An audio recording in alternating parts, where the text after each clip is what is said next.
इयत्ता 5वी व इयत्ता 8वीची परीक्षा पद्धती बदलली आहे। त्यानुसार यावर्षी मूल्यमापन केलं जाणार आहे। आजच्या व्हिडिओमध्ये बदललेली ही नवीन परीक्षा पद्धती काय आहे, कोणकोणते बदल झालेले आहेत, परीक्षा कशा पद्धतीने घेतल्या जाणार आहेत आणि आपल्याला कोणकोणत्या सूचना दिलेल्या आहेत याविषयीची संपूर्ण माहिती आजच्या व्हिडिओमध्ये पाहणार आहोत। या संदर्भातील एक शासन निर्णय निर्गमित करण्यात आला होता, त्यामध्ये या सर्व गोष्टीची माहिती दिली आहे। सर्वात अगोदर आपण प्रचलित जी कार्यपद्धती होती म्हणजे या अगोदर म्हणजे गेल्या वर्षी आपण ही मूल्यमापन पद्धती कशा पद्धतीने राबवत होतो याविषयीची माहिती पाहूया। महाराष्ट्र राज्याने सन 2010-11 या शैक्षणिक वर्षापासून सातत्यपूर्ण सर्वंकष मूल्यमापन पद्धती लागू केली होती। मग इयत्ता 1ली ते 8वीच्या विद्यार्थ्याचं मूल्यमापन करत असताना आपण सातत्यपूर्ण सर्वंकष मूल्यमापन पद्धती वापरत होतो। आता या पद्धतीमध्येच मुद्दा क्रमांक 2.10 अनुसार जे विद्यार्थी ड श्रेणीमध्ये होते त्या विद्यार्थ्यांना आपण अतिरिक्त पूरक मार्गदर्शन करून किमान क टू श्रेणीपर्यंत आणत होतो आणि त्यांना पुढच्या वर्गामध्ये प्रवेश देत होतो। अशा पद्धतीने आपली ही या अगोदरची मूल्यमापन पद्धती होती। सबब इयत्ता 8वी पर्यंत आपण कोणत्याही बालकाला त्याच वर्गामध्ये म्हणजे अनुत्तीर्ण करत नव्हतो, नापास करत नव्हतो, त्याला पुढच्या वर्गामध्ये प्रवेश देत होतो। हे आतापर्यंत आपण या मूल्यमापन पद्धतीने मूल्यमापन करत होतो। आता इयत्ता 5वी व 8वी या वर्गासाठी ही पद्धत बदलली आहे, त्याविषयीची माहिती आपण पुढे घेणार आहोत। तत्पूर्वी इयत्ता 5वी व 8वी साठी वार्षिक परीक्षेची आवश्यकता का भासली किंवा जी पूर्वीची मूल्यमापन पद्धती आहे ती मूल्यमापन पद्धती का बदलली किंवा प्रचलित मूल्यमापन पद्धतीच्या मर्यादा कोणत्या होत्या, कोणते तोटे होते याविषयीची थोडक्यात माहिती पाहूया। पहिला आहे इयत्ता 8वी पर्यंतचे विद्यार्थी नापास होत नाहीत म्हणजे विद्यार्थ्याचे मूल्यमापन होत नाही असा बऱ्याच पालकाचा समज होता। पालकांना वाटायचे की परीक्षाच होत नाही, विद्यार्थी नापासच होत नाही म्हणजे त्यांचे मूल्यमापन होत नाही, परीक्षा होत नाही असा पालकांचा समज झाला होता। पूर्वीप्रमाणे वार्षिक परीक्षा घेण्यात याव्यात असं सुद्धा बऱ्याच पालकांचं मत होतं, त्यामुळे आता ही नवीन पद्धत अवलंबण्यात येणार आहे। दुसरा मुद्दा आहे सातत्यपूर्ण सर्वंकष मूल्यमापन पद्धतीनुसार काही कारणास्तव एखाद्या बालकाने अपेक्षित अध्ययन क्षमता संपादनूक म्हणजेच क टू श्रेणी प्राप्त केलेली नसल्यासही त्या बालकास पुढच्या वर्गात प्रवेश दिला जायचा किंवा त्याला त्याच वर्गात ठेवता येत नव्हतं, त्याला पुढच्या वर्गामध्ये प्रवेश देणे अनिवार्य होते। म्हणजे एखादा विद्यार्थी नापास जरी झाला तरी तो पुढच्या वर्गात जात होता, ही या पद्धतीतील एक बाब होती। तिसरा मुद्दा आहे 8वी पर्यंत आपण नापासच होत नाही, त्यामुळे विद्यार्थी अभ्यासाकडे दुर्लक्ष करत होते, हा एक या जुन्या मूल्यमापन पद्धतीचा तोटा होता। चौथा मुद्दा आहे बालकास वयानुरूप प्रवेश द्यावायचा असल्याने वरच्या वर्गात प्रवेश मिळाल्यास पाठीमागच्या इयत्तेच्या ज्या अध्ययन संपादनूक क्षमता आहेत त्या अपेक्षित प्रमाणात प्राप्त झाल्या नसल्या तरीही त्या बालकाला पुढच्या वर्गात प्रवेश दिला जायचा, त्यामुळे पुढचं अध्यापन करताना किंवा पुढचं अध्ययन करताना बऱ्याच अडचणी बऱ्याच समस्यांना सामोरे जावं लागत होतं। या पद्धतीच्या काही दोष आहेत ते या जुन्या मूल्यमापन पद्धतीमध्ये होते। आता इयत्ता 5वी व 8वी साठी वार्षिक परीक्षेबाबत नवीन पद्धतीमुळे होणारे अपेक्षित फायदे कोणते आहेत, कोणता फायदा होणार आहे, जी नवीन मूल्यमापन पद्धती आहे ती आणल्यामुळे कोणते बदल होणार आहेत त्याविषयीची माहिती पाहूया। पहिला मुद्दा आहे इयत्ता 1ली ते 5वी या प्राथमिक शिक्षणाच्या टप्प्यावर विद्यार्थ्यांनी अपेक्षित अध्ययन संपादनूक प्राप्त केली आहे किंवा नाही याची वस्तुनिष्ठपणे खात्री होईल। या नवीन मूल्यमापन पद्धतीमुळे खरंच त्या विद्यार्थ्यानं जे किमान त्याला यायला पाहिजे तेवढं तरी त्याला येतं की नाही हे पडताळून पाहणं या मूल्यमापन पद्धतीमुळे शक्य होणार आहे।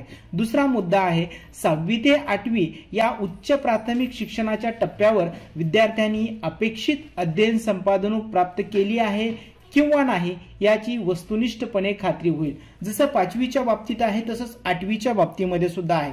6वी ते 8वी पर्यंत शिक्षण घेत असताना त्या विद्यार्थ्याने ज्या किमान अपेक्षित अध्ययन संपादनूक क्षमता आहेत त्या क्षमता त्यानं प्राप्त केल्या की नाही हे सुद्धा आपल्याला या नवीन मूल्यमापन पद्धतीमुळे नवीन बदलामुळे आपल्याला समजणार आहे।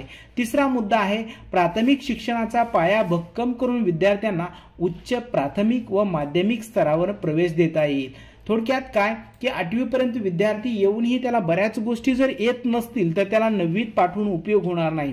या मूल्यमापन पद्धतीमुळे 8वी मध्येच त्या विद्यार्थ्याला आपल्याला समजणार आहे की त्याला किती कोणत्या क्षमता किती प्रमाणात प्राप्त झाल्या आहेत, तो पुढील म्हणजेच उच्च प्राथमिक व माध्यमिक स्तरावर प्रवेश घेण्यास पात्र आहे किंवा नाही, या गोष्टी आपल्याला अगोदरच समजणार आहेत।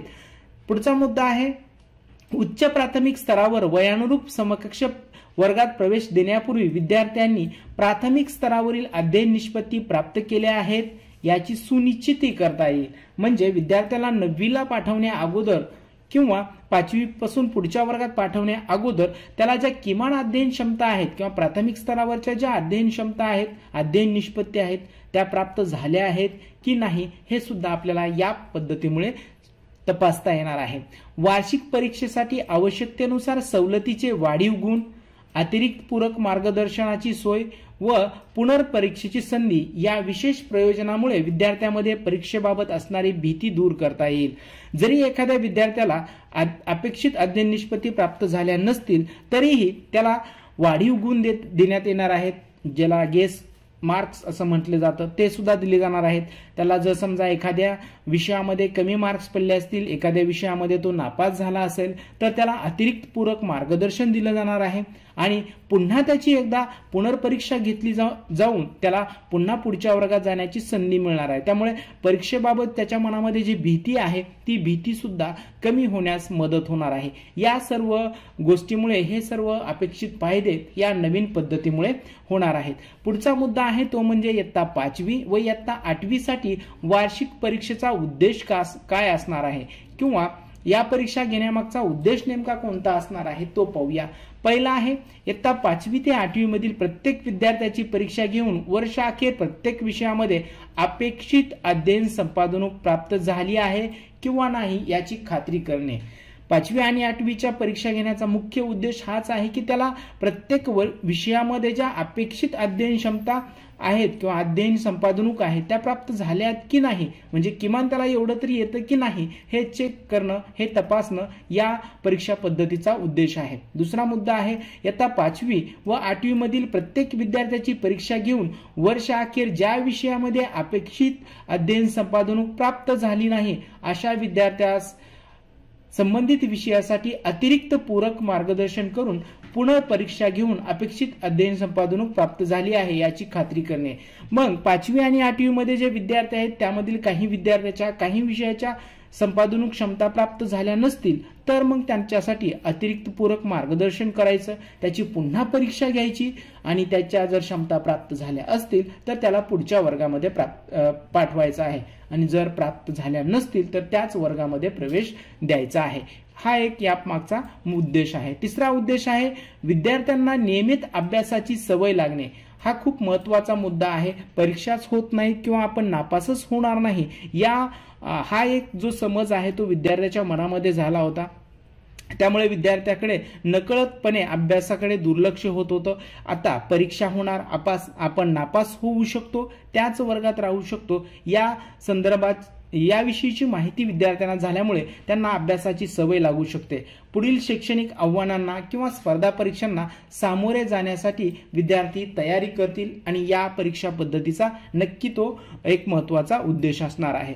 पुढचा आहे ते म्हणजे इयत्ता 5वी व 8वी साठी वार्षिक परीक्षा मूल्यमापन पद्धती कशी असणार आहे। आपण पाहिलं जी पूर्वीप्रमाणे मूल्यमापन पद्धती होती तशीच असणार आहे, मात्र त्यामध्ये थोड्याफार प्रमाणामध्ये बदल केलेला आहे। हा बदल कोणता आहे तो समजून घेऊया। तो बदल आपण समजून घेऊया। इयत्ता 5वी व 8वी साठी वार्षिक परीक्षा इयत्ता 5वी व 8वी साठी प्रथम व द्वितीय सत्रामध्ये आकारिक मूल्यमापन शासन निर्णय 20 ऑगस्ट 2010 अन्वये विहित करण्यात आलेली आहे। सातत्यपूर्ण सर्वंकष मूल्यमापन कार्यपद्धतीनुसार करण्यात येईल। म्हणजे जसं आपण पूर्वी परीक्षा घेत होतो अगदी त्याच पद्धतीने परीक्षा असणार आहेत। आकारिक मूल्यमापन, संकलित मूल्यमापन या पद्धतीनेच हे मूल्यमापन असणार आहे। 2. सातत्यपूर्ण सर्वंकष मूल्यमापन कार्यपद्धतीनुसार द्वितीय सत्रातील संकलित मूल्यमापन 2 हे वार्षिक परीक्षा म्हणून संबोधण्यात येईल। आता जे द्वितीय सत्रामध्ये आपण संकलित मूल्यमापन घेत होतो त्याला आता फक्त वार्षिक परीक्षा असं नाव देण्यात येणार आहे। संकलित मूल्यमापन 1 चे मूल्यमापन प्रचलित सातत्यपूर्ण सर्वंकष मूल्यमापन कार्यपद्धतीनुसारच होणार आहे। या पद्धतीनं ही मूल्यमापन पद्धती असणार आहे। आता पुढे पाहूया नेमके लेखी परीक्षा किती गुणाची असेल, तोंडी परीक्षा किती गुणाची असेल ते पाहूया। वार्षिक परीक्षा प्रति विषय गुणांचा भारांश पुढील प्रमाणे आहे। 5वी साठी तोंडी परीक्षा असणार आहे ती 10 गुणासाठी, लेखी असणार आहे ती 40 गुणासाठी, असे एकूण 40 + 10 50 गुणाची असेल। आणि 8वी साठी 10 गुणाची तोंडी किंवा प्रात्यक्षिक परीक्षा असेल आणि 50 गुणाची लेखी, अशा एकूण 60 गुणासाठी आपल्याला ही परीक्षा घ्यायची आहे। वार्षिक परीक्षा ही शैक्षणिक वर्षाच्या द्वितीय सत्रातील अभ्यासक्रम, पाठ्यक्रम, अपेक्षित अध्ययन निष्पत्ती यावर आधारित असेल। म्हणजे जी आपली दुसरी वार्षिक परीक्षा घेणार आहोत ती द्वितीय सत्राचा जेवढा अभ्यासक्रम असेल त्यावर आधारित असणार आहे। वार्षिक परीक्षेसाठी विषयाचा समावेश दिलेला आहे। कोणत्या विषयाची परीक्षा असेल तर 5वी साठी प्रथम भाषा, द्वितीय भाषा, तृतीय भाषा, गणित आणि परिसराभ्यास भाग 1 व 2 या विषयाची ही वार्षिक परीक्षा असणार आहे। याच पद्धतीने 8वी साठी प्रथम भाषा, द्वितीय भाषा, तृतीय भाषा, गणित, विज्ञान आणि सामाजिक शास्त्र या विषयासाठी ही वार्षिक परीक्षा घेतली जाणार आहे। कला, कार्यानुभव, आरोग्य व शारीरिक शिक्षण या विषयासाठी परीक्षा नसणार आहे। त्याची अंमलबजावणी 20 ऑगस्ट 2010 जो शासन निर्णय आहे त्या पद्धतीनेच आपल्याला करायचे आहे। म्हणजेच काय तर सातत्यपूर्ण सर्वंकष मूल्यमापन कार्यपद्धतीनुसार फक्त आकारिक मूल्यमापन आपल्याला या विषयाचं करायचं आहे। या विषयासाठी वार्षिक परीक्षा नसणार आहे, तसंच पुनर्परीक्षा सुद्धा नसणार आहे। 5वी व 8वी साठी वार्षिक परीक्षेचे आयोजन द्वितीय सत्राच्या अखेरीस सर्वसाधारणपणे एप्रिल महिन्याच्या दुसऱ्या आठवड्यात करण्यात यावे। म्हणजे ही जी वार्षिक परीक्षा आहे 5वी आणि 8वीची जी वार्षिक परीक्षा आपण घेणार आहोत ती परीक्षा एप्रिल महिन्याच्या दुसऱ्या आठवड्यात शाळा स्तरावर घेण्यात यावी। सत्रा अखेरीस अन्य इयत्तासोबत 5वी व 8वी इयत्ताचाही निकाल जाहीर करण्यात यावा। म्हणजे ज्या पद्धतीने आपण दरवर्षी एप्रिल महिन्यामध्ये परीक्षा घेऊन 1 मेला निकाल जाहीर करतो त्या पद्धतीनेच या वर्षी सुद्धा 5वी आणि 8वीचा निकाल आणि परीक्षा घ्यायच्या आहेत। आता 5वी आणि 8वी वर्गासाठी वर्गोन्नती म्हणजे पुढच्या वर्गात प्रवेश द्यायची किंवा पास नापास ठरवण्याचे निकष कोणते दिलेले आहेत ते निकष आपण समजून घेऊया। 5वी व 8वी साठी वार्षिक परीक्षेचे प्रति विषय एकूण गुण यांच्या आधारावर उत्तीर्ण किंवा अनुत्तीर्ण ठरवण्यात येईल। 5वी आणि 8वी साठी जे प्रत्येक विषयाला गुण दिलेले आहेत त्या गुणाच्या आधारावरच आपल्याला ठरवायचे की त्या मुलाला उत्तीर्ण करायचं आहे की अनुत्तीर्ण करायचं आहे, म्हणजे पास करायचं आहे की नापास करायचं आहे ते ठरवायचं आहे। इयत्ता 5वी साठी प्रति विषय किमान 18 गुण म्हणजे 35% गुण प्राप्त करणे आवश्यक राहील। म्हणजे प्रत्येक 8वीच्या प्रत्येक विषयामध्ये मुलाला किमान 18 गुण प्राप्त होणं आवश्यक आहे। 18 गुण प्राप्त झाले असतील तर तो विद्यार्थी पास असणार आहे। तर 8वी साठी किमान 21 गुण त्याला मिळणे आवश्यक आहे। प्रत्येक विषयामध्ये 21 गुण त्याला प्राप्त होणे आवश्यक आहे, तरच तो पास समजण्यात येईल। आता यापुढे गुणपत्रकामध्ये श्रेणीऐवजी गुण देण्यात येतील। आपण या अगोदर ज्या पद्धतीने 5वी आणि 8वीचे गुणपत्रक तयार करत होतो त्यामध्ये आपण प्रत्येक विषयामध्ये प्राप्त झालेली श्रेणी देत होतो पण यापुढे आपल्याला 5वी आणि 8वी साठी तिथं श्रेणी न देण्याऐवजी त्याला गुण द्यायचे आहेत। त्याचा नमुना सुद्धा दिलेला आहे, तो आपण पुढे पाहणारच आहोत। वार्षिक परीक्षेमध्ये विद्यार्थी कोणत्याही विषयामध्ये अनुत्तीर्ण झाल्यास अथवा कोणत्याही कारणामुळे वार्षिक परीक्षेस गैरहजर राहिल्यास म्हणजे तो नापास झाला किंवा परीक्षेत आला नाही तरी तो अनुत्तीर्ण समजण्यात येईल। म्हणजे त्यानं परीक्षा दिली नसेल तरी सुद्धा तो नापास समजण्यात येईल। मात्र त्याला पुनर्परीक्षा देण्याची संधी उपलब्ध असेल। जरी तो परीक्षेत आला नसला तरी त्याला पुनर्परीक्षा देण्यासाठी तो पात्र असणार आहे। इयत्ता 5वी व 8वीतील विद्यार्थी अनुत्तीर्ण होत असल्यास सवलतीचे गुण विहित केल्याप्रमाणे देण्यात यावेत। पुढे सवलतीचे गुण कसे द्यायचे ते आपण पाहणार आहोत। एखादा विद्यार्थी काही गुणामुळे किंवा 2-4 गुणामुळे जर नापास होत असेल तर त्याला सवलतीचे गुण देऊन आपण त्याला पुढच्या वर्गामध्ये पाठवू शकतो किंवा त्याला पास करू शकतो। मात्र सवलतीचे गुण देऊनही विद्यार्थी एका किंवा एकापेक्षा अधिक विषयात आणि नापास होत असल्यास अशा विषयाची पुनर्परीक्षा घेण्यात यावी। जर त्याला सवलतीचे गुण देऊनही जर तो नापास होत असेल तर मात्र त्याची पुनर्परीक्षा घ्यायची आहे। पुनर्परीक्षा घेण्यापूर्वी अनुत्तीर्ण झालेल्या विषयासाठी विद्यार्थ्यांना शाळेमार्फत अतिरिक्त पूरक मार्गदर्शन करण्यात यावे। म्हणजे आपण विद्यार्थ्याचा निकाल लावला, आपल्या वर्गातील समजा 5 विद्यार्थी हे अनुत्तीर्ण झाले आहेत, तर अशा विद्यार्थ्यांना आपण पूरक मार्गदर्शन करायचं आहे। पुनर्परीक्षा देण्यासाठी पात्र ठरलेल्या एकही विद्यार्थी अतिरिक्त पूरक मार्गदर्शनापासून वंचित राहणार नाही याची काळजी घ्यायची आहे। थोडक्यात काय, तर जे विद्यार्थी नापास झाले असतील अशा सर्वच्या सर्व विद्यार्थ्यांना अतिरिक्त पूरक मार्गदर्शन आपण द्यायचं आहे। अतिरिक्त पूरक मार्गदर्शनासाठीचं जे वेळापत्रक असेल, विद्यार्थी उपस्थिती म्हणजे विद्यार्थी हजेरी असेल, शिक्षक हजेरी असतील, याबाबतच्या नोंदी या शाळा स्तरावर आपल्याला ठेवायच्या आहेत। कोणत्या मुलाला अतिरिक्त पूरक मार्गदर्शन दिलं, त्यांची उपस्थिती असेल, वेळापत्रक असेल, विषयनिहाय आणि शिक्षकांची उपस्थिती, हे ज्या नोंदी आहेत या नोंदी शाळा स्तरावर आपण जतन करून ठेवायच्या आहेत। पुढचा मुद्दा आहे इयत्ता 5वी व 8वी साठीची पुनर्परीक्षा कशा पद्धतीने असेल, ती कधी घ्यायची, कशा पद्धतीने घ्यायची ते समजून घेऊया। परीक्षा केवळ 5वी व 8वीच्या वार्षिक परीक्षेत अनुत्तीर्ण ठरलेल्या विद्यार्थ्यांसाठीच घेण्यात येईल। जे विद्यार्थी नापास झाले आहेत त्यांचीच फक्त ही परीक्षा असणार आहे। वार्षिक परीक्षेत ज्या विषयामध्ये विद्यार्थी अनुत्तीर्ण झाला आहे अशा विषयासाठीच पुनर्परीक्षा घेण्यात येईल। समजा एखादा विद्यार्थी आहे तो 3 विषयामध्ये अनुत्तीर्ण झाला आहे, नापास झाला असेल, तर फक्त त्या 3 विषयाचीच परीक्षा असणार आहे। जर एक विषयात झाला असेल तर एकाच विषयाची पुनर्परीक्षा घेण्यात येणार आहे। कला, कार्यानुभव, शारीरिक शिक्षण, आरोग्य या विषयाची पुनर्परीक्षा असणार नाही। या अगोदरही आपण हे पाहिलेलं आहे की या विषयाची पुनर्परीक्षा नसणार आहे। पुनर्परीक्षेमधील गुणांच्या आधारेच विद्यार्थ्यास अनुत्तीर्ण अथवा उत्तीर्ण ठरविण्यात यावे। मग पुनर्परीक्षा झाली, त्या परीक्षेमध्ये समजा विद्यार्थ्याला चांगले मार्क्स पडले, तो उत्तीर्ण झाला असेल तर त्याला उत्तीर्ण करायचं आहे, कमी मार्क पडले असतील तर तो अनुत्तीर्ण म्हणजेच नापास ठरवण्यात यावं। आता पुनर्परीक्षा प्रति विषय भारांश कसा आहे, जसा अगोदर होता त्याच पद्धतीने आहे। इयत्ता 5वी साठी 10 मार्काची तोंडी असेल, 40 गुणाची लेखी परीक्षा, असे एकूण 50 गुणाची असेल। 8वी साठी सुद्धा 10 गुण, 50 गुण आणि 60 गुण या पद्धतीने ही पुनर्परीक्षा असणार आहे। पुनर्परीक्षा ही मागील शैक्षणिक वर्षाच्या द्वितीय सत्रातील अभ्यासक्रमावर आधारित असेल। वार्षिक परीक्षेत उत्तीर्ण झालेल्या विद्यार्थ्याकरता गुण सुधारण्यासाठी पुनर्परीक्षा असणार नाही। म्हणजे एखाद्या विद्यार्थ्याला गुण वाढवायचे आहेत म्हणून त्याला पुनर्परीक्षा देता येणार नाही। इयत्ता 5वी व 8वी साठी वार्षिक परीक्षेचा निकाल जाहीर झाल्यापासून विदर्भ वगळता जूनच्या पहिल्या आठवड्यात पुनर्परीक्षा घेण्यात याव्यात। आता ही पुनर्परीक्षा केव्हा घ्यायची, तर जूनच्या पहिल्या आठवड्यात म्हणजे शाळा भरण्याच्या अगोदर आपल्याला ही परीक्षा घ्यायची आहे। विदर्भामध्ये जूनच्या दुसऱ्या आठवड्यात पुनर्परीक्षा घेण्यात याव्यात शाळा भरायच्या अगोदर, आणि विदर्भामध्ये जूनच्या दुसऱ्या आठवड्यात ही परीक्षा घ्यायची आहे।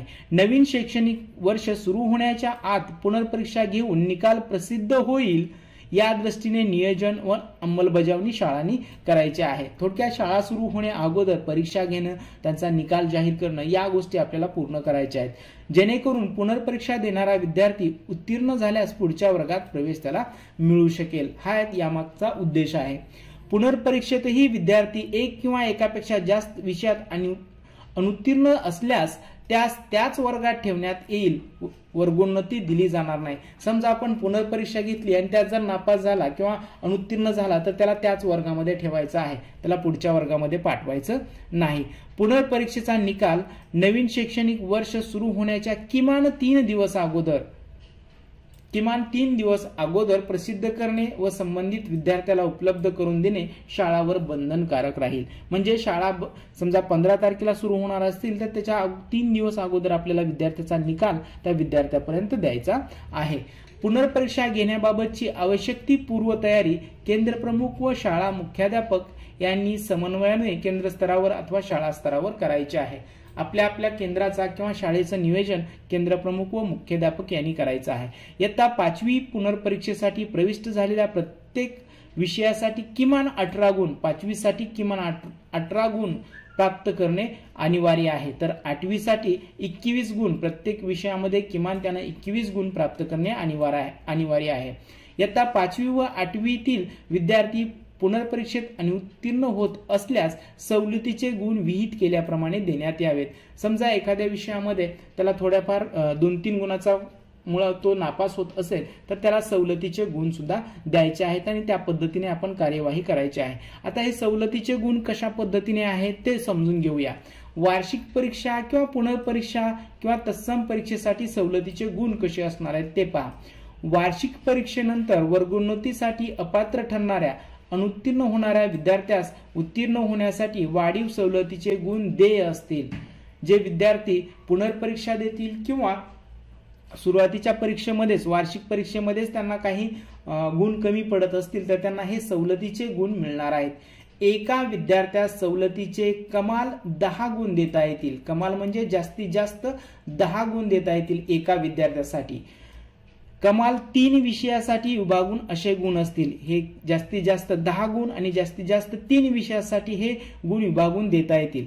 आणि एका विषयासाठी कमाल म्हणजे एका विषयासाठी जास्तीत जास्त 5 गुण त्याला आपल्याला देता येतील. हे लक्षात घ्या. सवलतीचे गुण देऊन विद्यार्थी उत्तीर्ण होत असेल तरच सवलतीचे गुण देण्यात यावेत. म्हणजे जर त्याला हे सवलतीचे गुण दिल्यानंतर जर तो पास होत असेल तरच त्याला हे गुण द्यायचे आहेत. तो पास झालेला आहे आणि त्याचे गुण वाढावे म्हणून आपण सवलतीचे गुण देता येणार नाहीत. ही एक गोष्ट आपण समजून घ्यायची आहे. आता या अगोदर आपण विद्यार्थ्याच्या वयानुसार त्याला समकक्ष वर्गामध्ये प्रवेश देत होतो. आता इथून पुढे समकक्ष वर्गामध्ये प्रवेश देत असताना सुद्धा काही नियम बदललेले आहेत.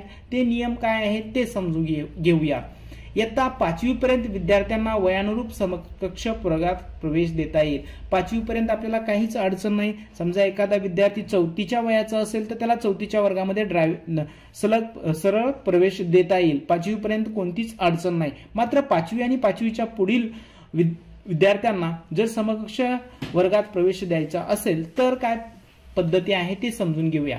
6वी ते 8वीच्या वर्गात जर वयानुरूप प्रवेश द्यायचा असेल, समजा माझ्याकडे एक विद्यार्थी आहे, तो त्याचं वय 6वीचं आहे, मला 6वीला प्रवेश द्यायचा आहे, तर त्यासाठी त्या विद्यार्थ्यास इयत्ता 5वीची वार्षिक किंवा पुनर्परीक्षा उत्तीर्ण होणे बंधनकारक असेल.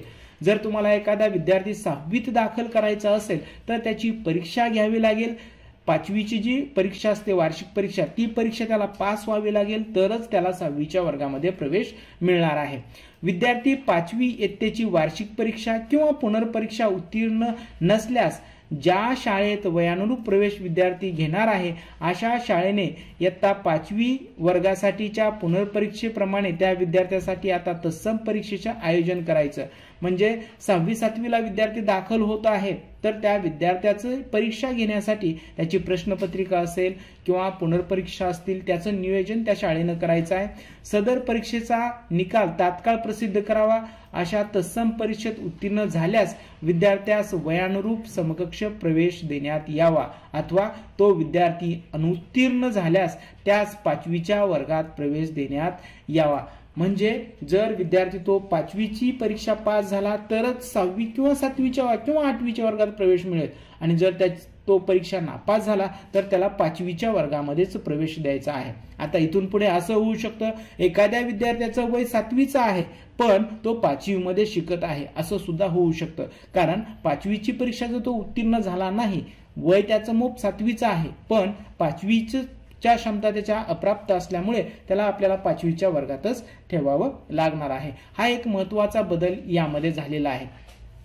इयत्ता 6वी ते 8वीच्या वर्गात वयानुरूप प्रवेश घेऊ इच्छिणाऱ्या विद्यार्थ्यासाठी 5वीची वार्षिक परीक्षा पुनर्परीक्षा यासाठी असणाऱ्या प्रश्नपत्रिकेप्रमाणे समांतर प्रश्नपत्रिका शाळा स्तरावर काढण्यात याव्यात. मग यासाठी ज्या प्रश्नपत्रिका लागणार आहेत त्या शाळा स्तरावर काढायच्या आहेत आणि यासाठी जो अभ्यासक्रम असेल तो द्वितीय सत्रातला अभ्यासक्रम घेण्यात यावा. 5वीचा जो द्वितीय सत्रातला अभ्यासक्रम आहे तो घेण्यात यावा आणि याच्या ज्या प्रश्नपत्रिका आहेत त्या आपल्या SCERTच्या वेबसाईटवरती उपलब्ध करून दिलेल्या आहेत, त्याचा आधार आपल्याला घेता येईल. आणि उत्तीर्ण होण्यासाठी आवश्यकता असल्यास परीक्षा अथवा पुनर्परीक्षेप्रमाणे सवलतीचे गुण सुद्धा त्या विद्यार्थ्याला देय असतील. म्हणजे वयानुरूप ज्यांना प्रवेश द्यायचा आहे त्यांच्यासाठी सवलतीचे गुण सुद्धा देय असतील. वयानुरूप प्रवेशित बालक द्वितीय सत्रात उशिराने दाखल झाल्यास त्यास वार्षिक परीक्षेस प्रविष्ट होण्याची संधी देण्यात येणार आहे. या पद्धतीने हे काही नवीन बदल यामध्ये दिलेले आहेत. याच पद्धतीने ही सर्व मूल्यमापन पद्धती राबवत असताना राज्य स्तरावर, जिल्हा स्तरावर, तालुका स्तरावर आणि केंद्र स्तरावरती वेगवेगळ्या समित्या स्थापन करण्यात येणार आहेत. त्यांना संनियंत्रण समिती असं म्हटलेलं आहे. आपल्या दृष्टीने केंद्र स्तरावरची समिती महत्वाची आहे. ती समिती काय आहे किंवा त्या समितीमध्ये कोण कोण असणार आहे ते पाहूया. इयत्ता 5वी व 8वीच्या परीक्षेचे संनियंत्रण आणि पर्यवेक्षण करण्यासाठी केंद्रस्तर समिती गठीत करण्यात यावी. यामध्ये केंद्र प्रमुख जे संबंधित केंद्राचे असतील ते याचे अध्यक्ष असणार आहेत. आपल्या केंद्रातील मुख्याध्यापक हे त्याचे सदस्य असणार आहेत. 2 शिक्षक सदस्य असणार आहेत आणि केंद्र शाळेचे मुख्याध्यापक किंवा उच्च श्रेणी जे मुख्याध्यापक असतील ते मुख्याध्यापक यांचे सदस्य सचिव असणार आहेत. अशा पद्धतीची एक समिती शाळा स्तरावर गठीत केली जाणार आहे. आता याच परीक्षेला अनुसरून काही सर्वसाधारण सूचना सुद्धा निर्गमित करण्यात आलेल्या आहेत. त्या सर्वसाधारण सूचना थोडक्यात पाहूया. विद्यार्थी इयत्ता 5वी किंवा 8वी मध्ये अनुत्तीर्ण झाला म्हणून अथवा कोणत्याही कारणास्तव त्याला प्राथमिक शिक्षण पूर्ण होईपर्यंत आपल्याला शाळेतून काढता येणार नाही. तो 5वी नापास झाला किंवा 8वी नापास झाला म्हणून त्याला शाळेतून काढता येणार नाही.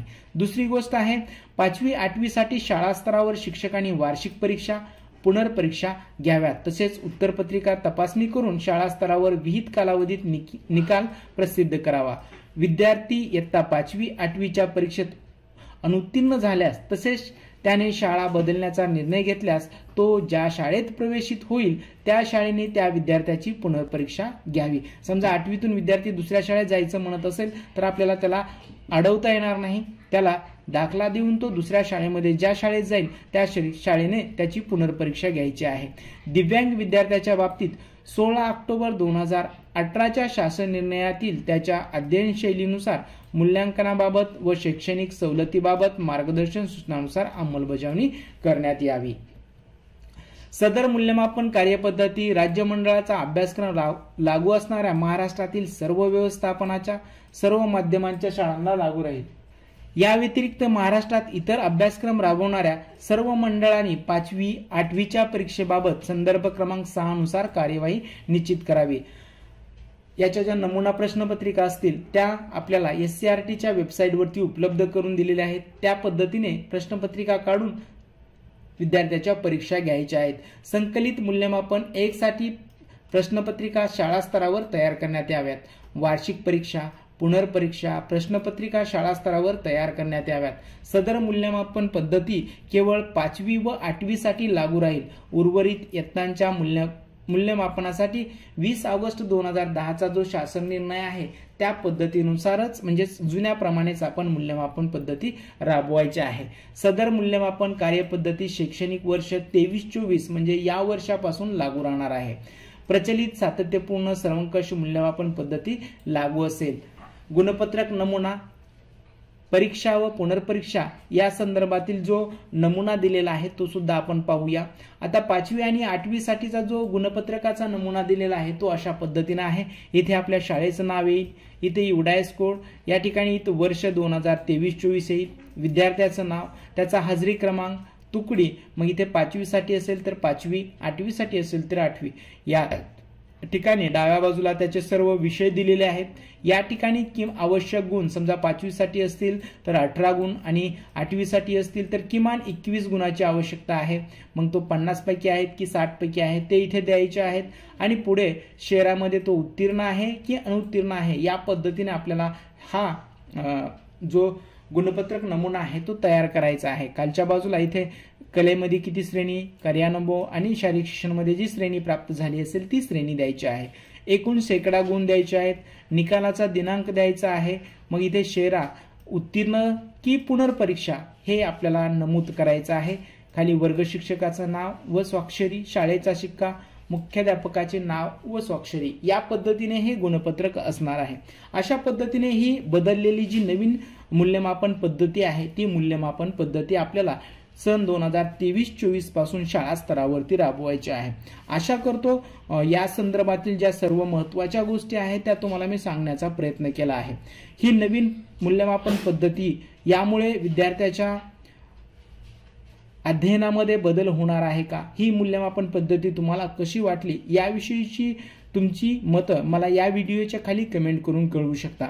आशा करतो तुम्हाला हा व्हिडिओ नक्की आवडला असेल। व्हिडिओ आवडला असेल तर लाईक करा, आपल्या मित्रांना शेअर करा आणि अशाच नवनवीन व्हिडिओसाठी आपले YouTube चॅनल सबस्क्राईब करा। भेटूया पुढील एका नवीन व्हिडिओमध्ये। धन्यवाद।